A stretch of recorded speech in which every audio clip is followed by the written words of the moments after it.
ए प्रसंग जितेबले राज्यर अस्मिता को लेकिन उठी ठीक से ही समय सो कल्ड विजय महापात्र जी बिजू बाबूंकर अत्यंत खास थिले से कहीं चुप अच्छा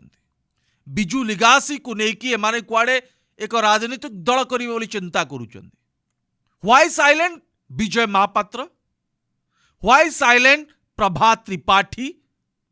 जो माने बिजू लिगासी को लेकिन कुआड़े राजनीतिक दल करिवे बोली एबे गला फटे की चित्कार करथले माने चुप कहीं बिजू बाबू को अपमानित करा जाउची सेपटे देशबंधु दिलीप राय ए घटना को निंदा करिसेंती किंतु निशिकांत दुबे ना नहीं नांती बैजयंत पंडा घटना को निंदा करिसेंती किंतु निशिकांत दुबे ना नहीं नांती केते भय देशबंधु एमान के भीतर ए पर्यंत ओडिशार मुख्यमंत्री मोहन चरण माझी ए घटना को निंदा कले कि देशबंधु बरम धन्यवाद दियंतु बाबू सिंह महोदय को से स्पष्ट भाव कहते ए घटना अत्यंत निंदनीय बिजू बाबू इतिहास को उखारिबा बिजू बाबू बाबद में टिप्पणी रखा ता अत्यंत दुर्भाग्यजनक किंतु ए पर्यंत ना ओडिशार मुख्यमंत्री मोहन माझी ओडिशार अस्मिता कहउतबा बिजू पट्टनायक बाबद में झारखंड भारतीय जनता पार्टी सांसद एभली टिक्का टिप्पणी रखिले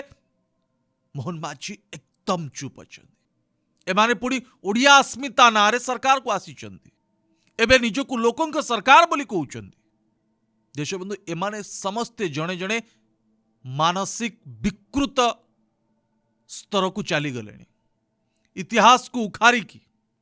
अमेरिकार एजेंट बोली नेहरू को कहबा बिजू बाबू को कहबा